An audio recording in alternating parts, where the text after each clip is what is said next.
After my first night, I went home and slept for about 30 minutes. So many thoughts were racing through my head. I knew what I heard, there was no mistaking the laughing. While I vaguely believe in the paranormal, I know what I heard. I looked over the list a few more times when I was home, each time sounding more crazier than the last. I looked up the cemetery online and found little information about it. Everything about this place sounded like a mystery. As the day winded down, I barely realized that I hadn't slept much since getting back from my first shift, and I was 8 coffees deep. Tonight was going to be a long night. I packed my backpack, brought some snacks and headed out. Like before, the narrow dirt path was empty. As the sun began to settle behind the treetops, ravens cawed and flew overhead as I ascended deeper into the woods towards the cemetery. I approached the familiar steel bait. Ravens rested on top of the sharp-studded spikes that lined the length of the rusty bait. While I pulled into the cemetery, I noticed it wasn't as quiet as the other night. No, I was hearing something, sirens. I drove along the winding path, where my view of the hut was obscured by a dozen of police cars and ambulances. I froze, panicking in my car. A cold sweat was running down my neck as I watched 2 paramedics wheel out a large black bag. Besides the hut was the same car that was here yesterday, except its front window was paved in like someone threw a bowling ball through it. I only figured the red had to be blood. The paramedics wheeled out what appeared to be a body bag. My mind was racing while I tried to swallow the dry lump in my throat. I nearly jumped out of my skin when a nearby officer tapped his baton on my window. He motioned for me to roll down my windows. I didn't even realize my hands were shaking. Sir, if you do not work here, I'm going to have to ask you to leave. I do work here. What is going on? Sir, there has been an accident here. Tell me now, do you know this gentleman? The officer handed me a picture of the morning security guard. He looked tired in the picture, like he did the other night. Again, I thought he must not get enough sleep. My mind flashed back to the minutes of sleep I racked up in the previous 2 days. Yes, I do, as did him over there, pointing towards the body bag that was being wheeled into the ambulance. It is son. Like I said, there had been an accident. Did you happen to have any ongoing contact with him? Robert the first, think his name was? The cop asked, leaning more into my car, his eyes scanning the back of my seats. No, I barely spoke to him. Yesterday was my first day on the job. He is supposed to relieve me of my shift in the morning while I do him for the evening. I shakily replied, my voice cracking a bit. The cop fumbled in his pocket. His suit was pressed sharply, and his muscles bulged from his arms. Son, why don't you take my card? We may have some more questions for you in a bit. You said you relieve him of his shift in the evening. I'm assuming you're here in front of me. Now about to do you're here in front of me. Now about to do just that. While I can't say exactly what, I will suggest that you be careful tonight, son. I ain't never seen anything like what happened to that boy in years. If I wasn't already on the verge of shitting my pants, what he told me made me close. I put his card in my back pocket and rolled up my window. The officer pointed me along where I parked alongside Robert's car. The bowling ball-shaped hole in the windshield pointed inwards, like something was thrown through it from the outside. The jagged remainders of glass were painted red. A tow truck lifted the car onto its bed. The ambulances began to drive off, and soon I was alone along the hut. The last to leave was the officer I spoke to. Before, he stood along his driver's side door, met my gaze and nodded slowly before getting in and driving off. Before I could collect my thoughts, my phone vibrated.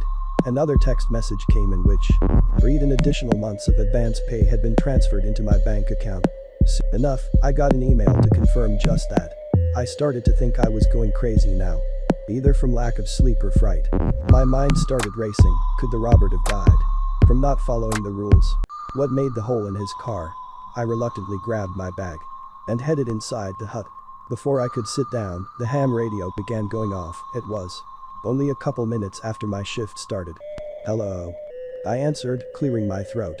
Glad to see you back. Such a shame about Robert. He was with us for 3 years.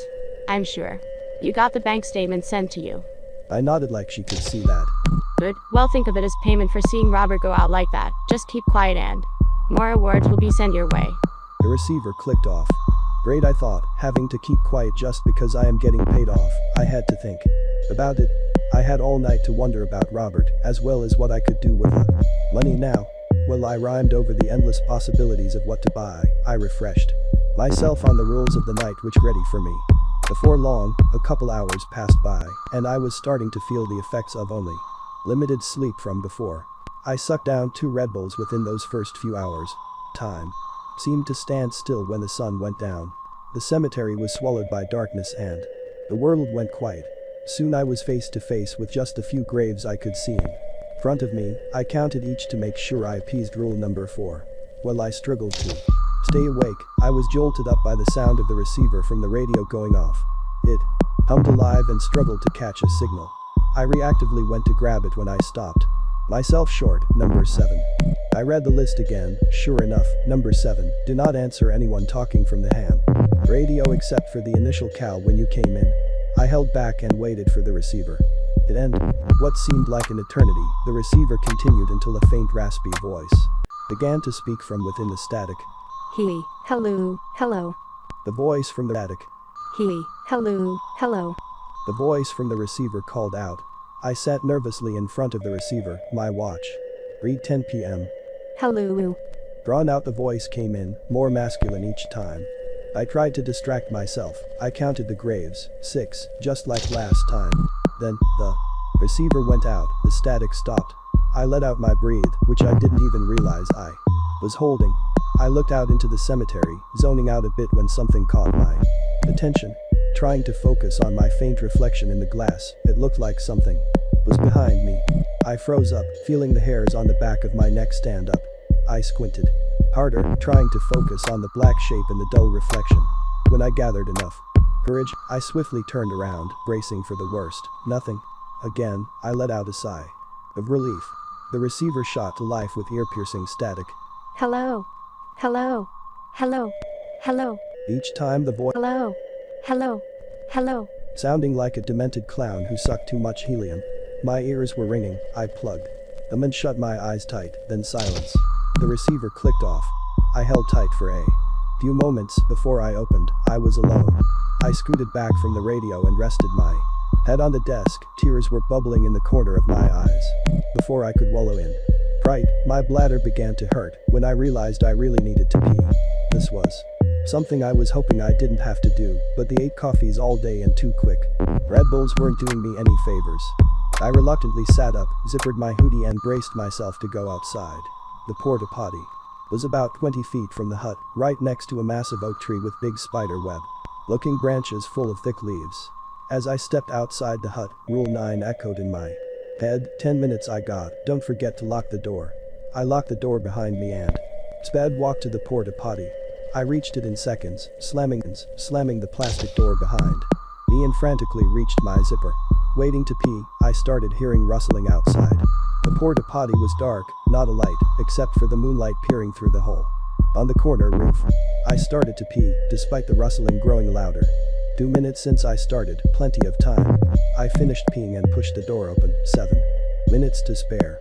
I raced out and made my way towards the hut.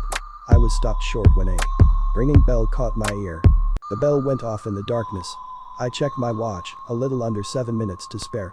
I stopped and peered into the black void of the cemetery. The ding came again, only sounding closer. That dry lump in my throat was coming back. I felt an unseen force try to lull me into the darkness. The ding came once again. I took a step towards it. I stopped, listened. The bell rang towards my right. I could have sworn it was to my left a minute ago. Again, I felt the force pull me closer. It was comforting. This time I nearly toppled over a gravestone that was broken in half. It was old, thick moss was growing on the side of it. I crouched down and felt the cold stone on the palm of my hand. I tried to make out the header. I squinted, shinning my phone light onto the grave. Robert. It read. A sharp pain seized up my body, and my mind flashed back to Robert being wheeled out in a body bag. The bell rang again, towards my right, then again, towards my left, then again to the front, then two behind me, then above me. I frantically searched around, looking for the source. That's when it hit me. I wasn't supposed to leave for more than 10 minutes. I had been gone for 8 minutes when I checked my phone. I didn't realize how far I had wandered from the porta potty. I raced back the way I came, slamming my knees into gravestone I swore were not there when I first came. My shin rang in pain, and I felt a warm trickle of blood race down my leg. I could barely see a few feet in front of me through the darkness. The hut was in sight. The hut was in sight, its bright, luminous glow in a sea of darkness. I raced along, checking my phone from my pocket. God. 1 minute. Then, I smashed into another gravestone, this one a bit bigger. My phone sprang from my hand towards the side into the darkness. My knee screamed in pain as I felt the electric hot pain surge through my body while I crashed into the grass. With a bolt of adrenaline, I leapt up and raced towards the hut. I had only seconds left. That's when I realized I left my phone. I stopped at the hut door, unlocked it and looked back. I couldn't see it, but I know I dropped it. I couldn't take a chance. I went inside and saw the extent of my knee, a bright red gash right on my kneecap, my pants stained red. I sat at the desk and dressed my wound as much as I could. Checking my watch became an ingrained memory at that point. How could I have been so dumb? Why didn't I just check my watch? Cursing at my own stupidity, I was brought back to reality by a little clank against the glass. I froze in place. Did I hear what I just heard? Then again, a clang, a pebble hit the glass. I dove for the lights, and before I could dive under the desk I met the gaze of a figure in the cemetery. It stood in the darkness, its eyes glowing yellow.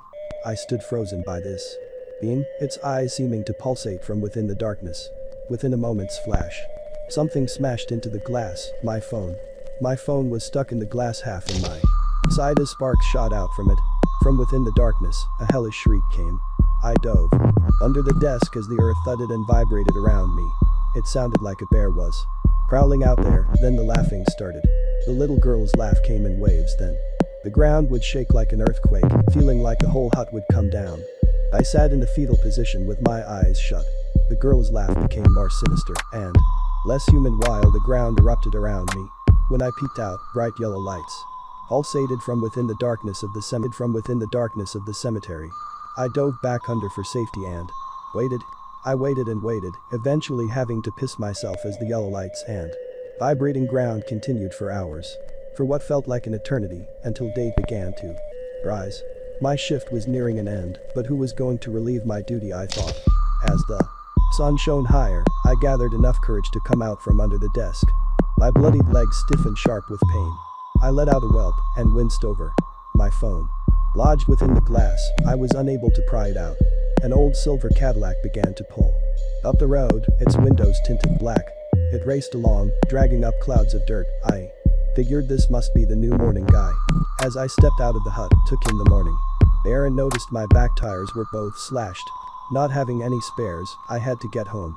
The Cadillac pulled up alongside me and a pimply-faced teen came out. He was led to the hut without saying a word or acknowledging me by a tall woman with bright red hair, sunglasses, her skin as white as milk. She met my gaze and nodded slowly. Maybe she is the one who contacts me on the radio, I thought. Too exhausted to care, I gathered my things and limped towards my car. I could see the woman talking to the teen outside the hut. She was holding the laminated rules in her hand.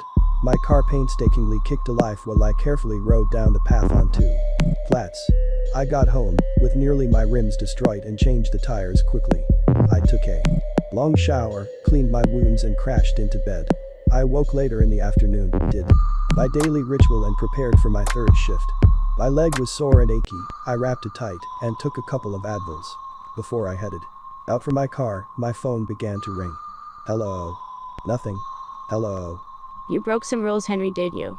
My mind raced back to later last night, all the horrific memories pouring back. I didn't.